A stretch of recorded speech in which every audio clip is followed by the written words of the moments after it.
Zəhmət olmasa özünüzü təqdim edin. Mən Əhmədova Fəridə Rafiq qızım. Mən özüm Ziyara ailəsində böyümüşəm. Mənim atam, anam 2 saylı orta məktəbdə 50 işləyirdi. Atam cənab prezident tərəfindən tərəqqi medalı tərtib olunmuşdur. Özüm də hal-hazırda 10 ildir orta məktəb bitirmişəm. Hal-hazırda da burada 30 ildir burada işləyirəm mən burada. 10 il texniki kimi 20 ildir də burada, 20 ildən də çox burada müəllimə kimi işləyirəm. Bizim 2 saylı orta məktəb, Ağcabədə 1-ci 2 saylı orta məktəb oldu. Kocaman məktəbdir. Burada müəllimlər yetişibdir. 4 şəhid verim Azam 2 saylı orta məktəb. Biz istəmirik ki, bizim orta məktəb, kocaman orta məktəb bağlanıb lisey olsun. Lisey açılan boş binalar çoxdur.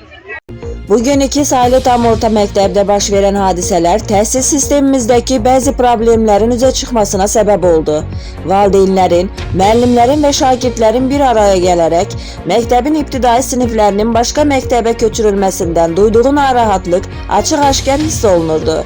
Bu yalnız bir məkan dəyişikliyi deyil, eyni zamanda uşaqların təhsilindəki istiqamət dəyişilməsidir ki, bu da valideynlərin ürəyində yoxsulluq hissi doğurur. Valideynlər yeni qərarın uşaqların sosial inkişafına zərər verəcəyini düşünür.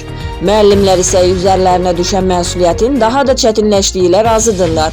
Bu vəziyyət məktəbin hər iki tərəfi arasında bir ziddiyyət yaradır. Hər kəs məktəbin inkişafını istəyir, amma görülən işlərin nəticələri bir çoxlarına təsir etmir. Teymur müəllim təhsil şöbəsinin direktoru olaraq bu məsələyə dair müsbət addımlar atmaq əvəzinə yalnız nəticəyə yönəlib. Valideynlərin narahatlıqları ilə maraqlanmaq yerinə bu məsələyə laqeyd yanaşdığı görünür. Bunun nəticəsi olaraq valideynlər öz fikirlərini sərt ifadə edərək Teymur müəllimi tənqid etdilər. Uşaqlarımızın gələcəyi ilə oynamaq haqqına sahib deyilsiniz, deyə etirazlarını dilə gətirdilər. Məktəb rəhbərliyi valideynlərin narazılığını dinləmək və onların fikirlərini nəzərə almaq əvəzinə onları daha da məyus edən qərarlar alır. Bu yalnız məktəbə deyil, eyni zamanda şagirdlərin təhsil transformasiyasına da zərər vurur.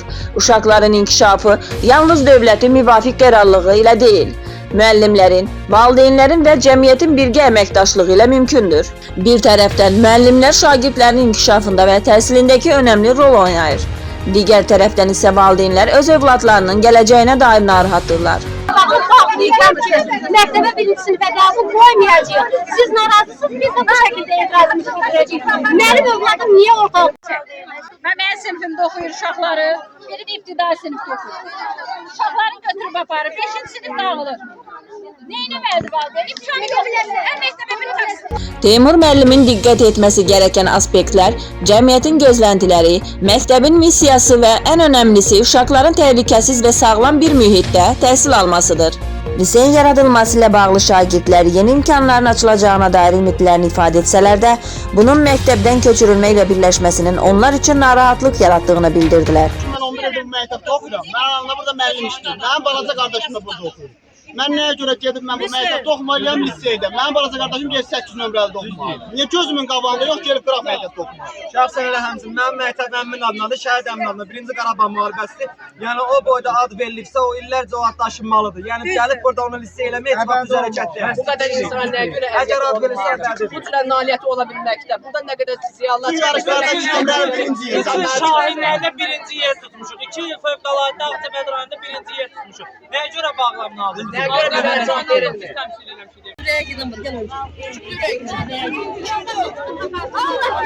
Aşkar çağırın da ne? Sporu çağırın görək, sporu çağırın görək. Təəssüf ki, bu vəziyyətdə bir valideynin psixoloji gərginliyi artdı və nəticədə sağlamlığı pisləşdi. Onun vəziyyəti o qədər kritik hal aldı ki, təcili yardım çağırmaq zəruriyyəti yarandı.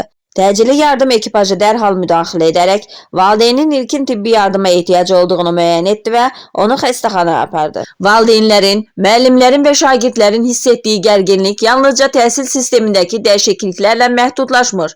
Bu vəziyyət şagirdlərin psixologiyasında ciddi təsirlər yaradaraq onların təhsil prosesinə olan marağını azaltdığı kimi gələcəkdəki inkişaflarına da mənfi təsir göstərə bilər. Psixoloji stres uşaqların akademik nəticələrinə, sosial münasibətlərinə və ümumi əhval-ruhiyyələrinə zərər verə bilər.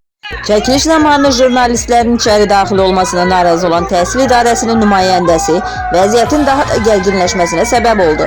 Otaqda yaranan qarşıdurma məsələnin ciddiliyini bir daha göstərmiş oldu. Hər kəs otaqdan çıxarkən Teymur müəllimdən rəsmi olaraq izahat istənildi. Bu da cəmiyyətin tələblərinin nə qədər artdığını, şəffaflığa duyulan ehtiyacı ortaya qoydu. Teymur müəllim vəziyyətin ciddiliyini başa düşərək valideynlərə, müəllimlərə və şagirdlərə söz verdi ki, məsələni aradan qaldıracaq. Onun verdiyi təminat məktəbdən başqa məktəbə köçürmələrin olmayacağıdır. Mən bir sual vereyim, əslində mən açıqlamaq üçün öldürürüm. Bugün bura bax, bu məktəbin statusu dəyişdirilir, məktəb bağlanmır. Heç bir işçi kənarda qalmır, heç bir şagird kənarda qalmır. Müəllim dərs saatı neysə, həmən dərs saatı neysə. Onu da qeyd edim ki, Qarabağ Regional Təhsil İdarəsindəki vəziyyətlə bağlı narahatlıqlar gündəmə gəlib. Valideynlər, müəllimlər və şagirdlər arasında baş qaldıran etirazlar təhsil sistemindəki dəyişikliklərin yaratdığı gərginliklərdən qaynaqlanır.